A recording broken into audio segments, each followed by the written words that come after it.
mengatakan seperti yang dikatakan? Apa jawaban orang yang buta? Tahu diri dan syukur kepada Allah. Maka dikatakan khudh ma syi'ta wada' ma syi'ta. Ambil apa yang kamu mampu dari kambing-kambingku dan tinggalkan jika kamu tidak mampu memanggulnya, membawanya, tinggalkan, bawa yang kamu mampu. Maksudnya apa yang kamu inginkan ambillah. Kemudian dia mengatakan laqad kuntu faqira, laqad kuntu a'ma.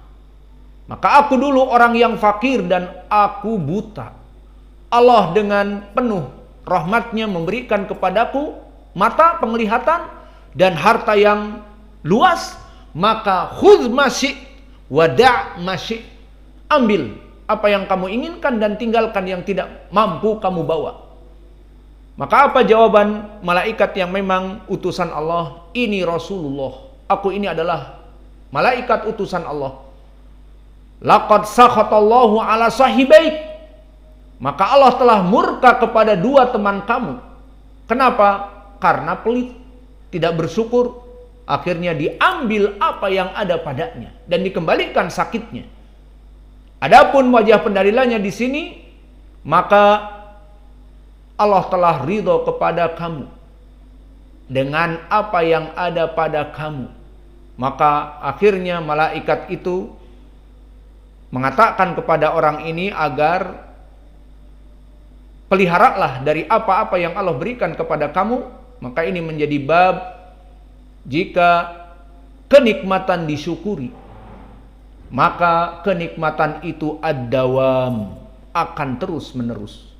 Maka jika antum di sini dalam keadaan tidak mensyukuri nikmah, malah di sini datang mencuri, malah di sini datang membuat perkara-perkara, berbohong ataupun malas, tidak mau belajar, maka fala yalumanna ila nafsahu. Maka dia tidak menyalahkan dari kita guru ataupun dari yang lainnya, tetapi salahkan diri sendiri yang nanti akan diusir. Maka camkan itu dan Allah akan memudahkan meskipun kalian dekat dengan pondok ini. Kalau memang Allah tidak menginginkan kepada kalian kebaikan, akan Allah jauhkan dari menuntut ilmu. Dengan apa sebabnya?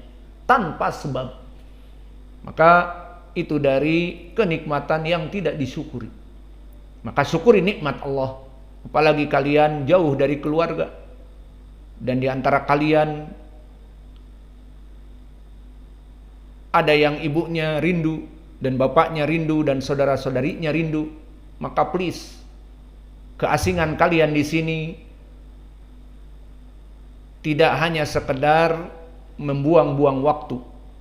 Maka yang biasa tidur, bangun agar terus berkarya dengan menghafal dan terus melaksanakan acceleration Al-Qur'annya dan hafalan matan dan hadis.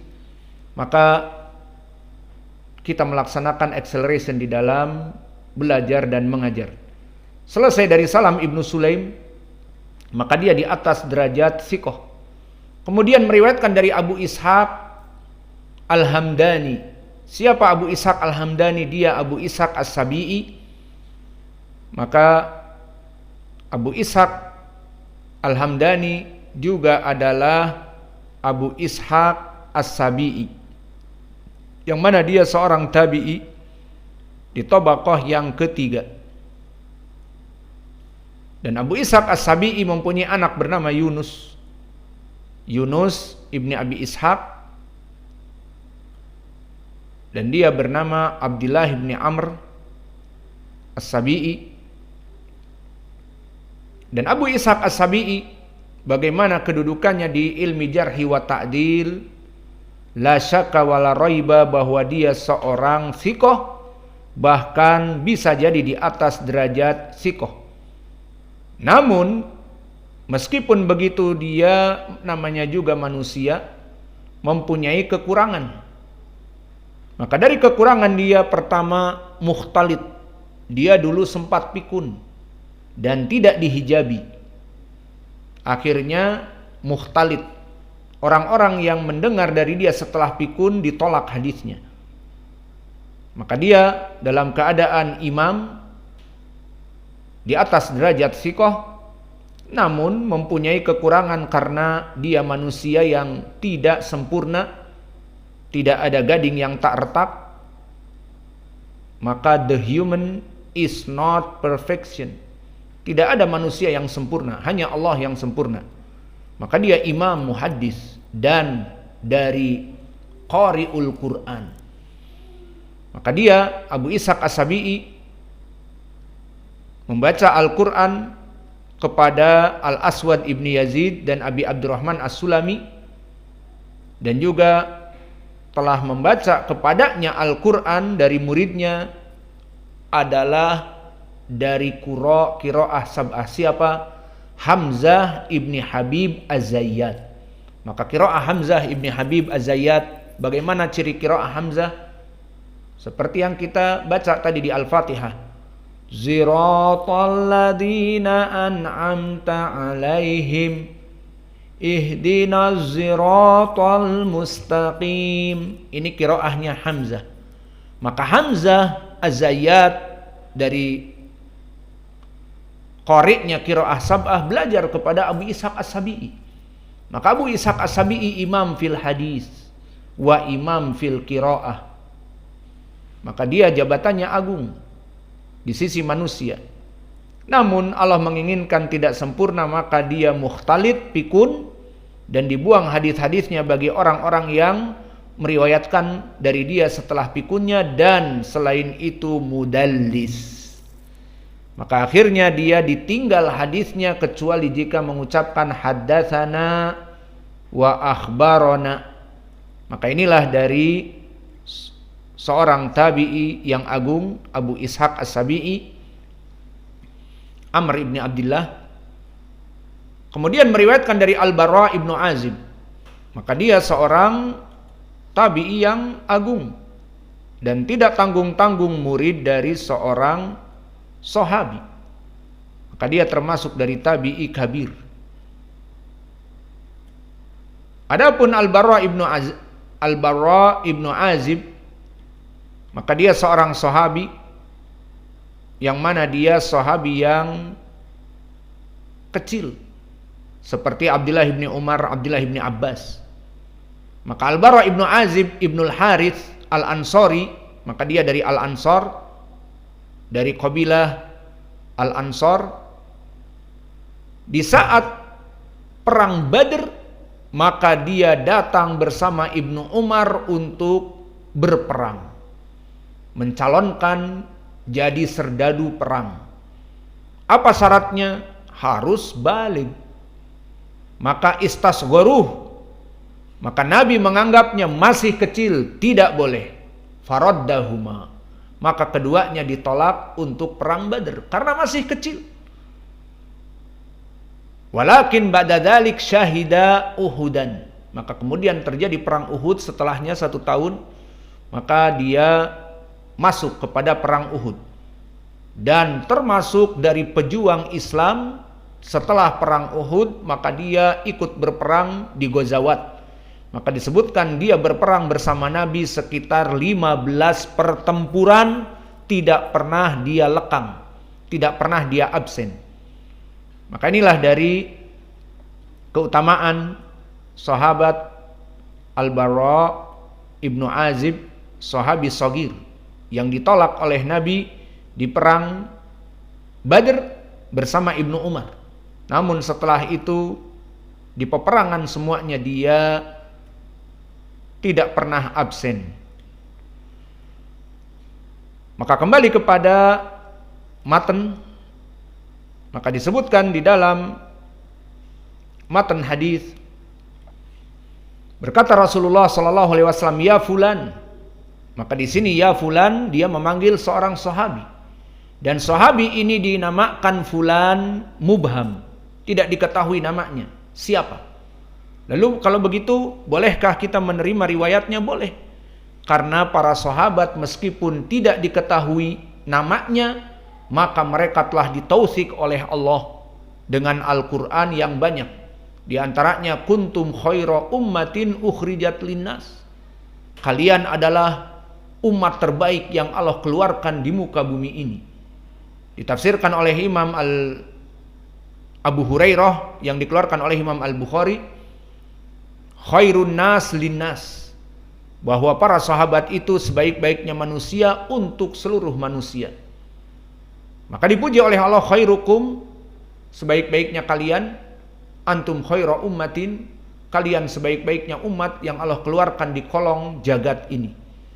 Dan yang kedua juga Allah ridho atas mereka seperti di dalam surat Taubah, wasabiqunal awwalun minal muhajirin wal ansar waladina taba'ahum bi ihsanin radhiyallahu anhum wa radu'an wa a'adalahum jannatin tajri min tahtihal anhar khalidina fiha abada. Maka Allah telah menjanjikan ridho kepada mereka dan akan dimasukkan kepada surga. Maka jika para sahabat dalam keadaan majhul, maka telah ditausik di Al-Quran, sehingga jahalatus sahabah la tadur, jahilnya ataupun kemubhaman ataupun unknown, tidak diketahuinya dari seorang sahabat tidak berpengaruh kepada sanad karena telah ditausik oleh Allah di Al-Quran dan di dalam hadis yang mutawatir yang mana Nabi mengatakan khairun nas qarni thumma ladina yalunahum thumma ladina yalunahum, sebaik-baiknya manusia adalah di zamanku. Siapa sahabat? Maka di sini disebutkan ya fulan. Jika ada yang menanyakan siapa fulan di sini, majhul, mubham, tidak diketahui siapa, maka apakah diambil hadisnya? Iya. Maka banyak dari hadis-hadis disebutkan ja'a rajulun ila Rasulillah, datang seseorang kepada Nabi, tidak diketahui. Kemudian juga ja'a a'rabi, datang orang Badu kepada Nabi, tidak diketahui. Au ja'a rajulun minal ansor, datang seorang dari Ansor, maka tidak diketahui. Semua riwayatnya benar dan bersambung karena kejahilan ataupun unknown-nya, tidak diketahuinya para sahabat siapa dia, telah dipuji oleh Allah. Berbeda dengan para tabi'in, itba'ut tabi'in dan tabaqah dari guru-gurunya Imam Al-Bukhari atau Imam At-Tirmidzi atau Abu Daud dan yang lainnya. Jika dia tidak diketahui keadaannya majhul, misalnya hadatsani rajulun min Pakistan misalnya, atau min Makkah, telah meriwayatkan kepadaku rajul dari Makkah. Nah, siapa rajul ini nggak tahu, ya sudah hadisnya dhaif karena unknown, tidak diketahui dan dia derajatnya bukan dari sahabat. Namun di sini kata Nabi ya fulan, wahai seseorang. Maka di sini seseorang itu dipuji oleh Allah dan Rasulnya. Ida awaita ila firasik, maknanya jika kamu akan tidur malam. Makna awaita ila firasik laisa bimujarrad tidur selonjoran menunggu sholat atau tidur di siang hari.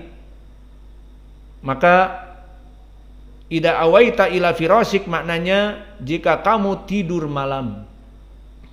Fakul, katakanlah, Allahumma aslamtu nafsi ilaika wa wajahtu wajhi ilaika. Maka wahai Allah, aku serahkan jiwaku untukmu dan aku pasrahkan menghadapmu wajahku. Wa fawadtu amri ilaik, dan aku serahkan segala perkaraku kepadamu.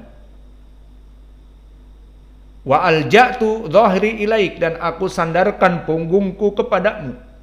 Rabbatan wa rahbatan ilaik, dalam keadaan kecintaan dan dalam keadaan ketakutan kepadamu. La malja'a wa la manja'a minka illa ilaik, tidak ada tempat berlari dan jalan keluar kecuali kembali kepadamu.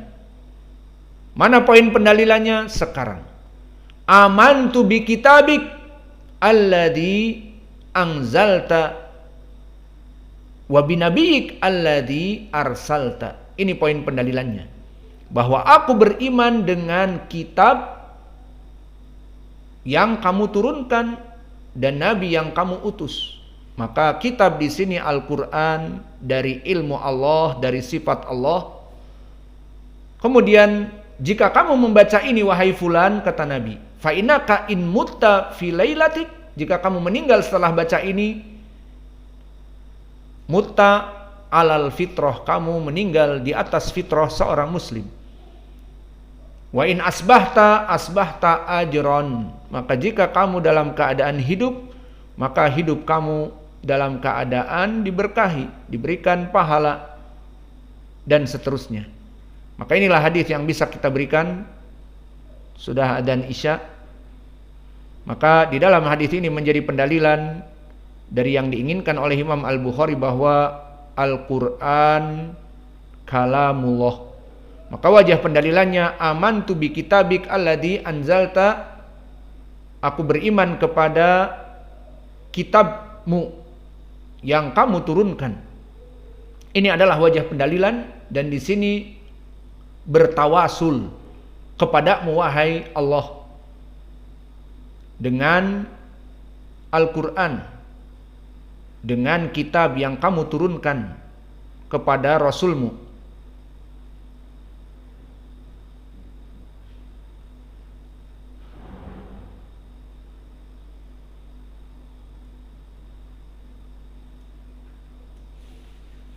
Maka di sini wajah pendalilannya adalah aku beriman dengan kitab, amantu bi kitabik, dan kitab itu diturunkan oleh Allah, merupakan ilmunya seperti ayat tadi yang terdahulu, anzalahu bi ilmihi.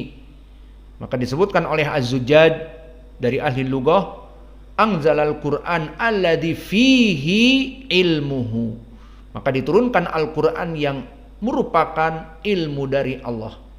Maka dari sini Imam Ahmad mengatakan, barang siapa yang mengatakan Al-Quran makhluk, maka qad alzama an yakuna ilmallah makhluk.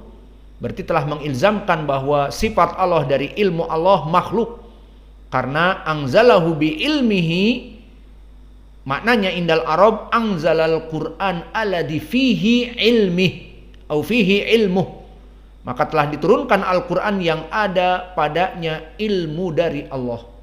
Maka jika mengatakan Al-Quran itu makhluk, berarti ilmu Allah itu makhluk, bukan sifat Allah, berarti kafir. Maka ini yang bisa kita berikan dari wajh dalalah. Wa naktafi ila huna wa jazakumullahu khairan wa barakallahu fi ilmikum. Subhanakallahumma bihamdika asyhadu an la ilaha illa anta astaghfiruka wa atubu ilaik.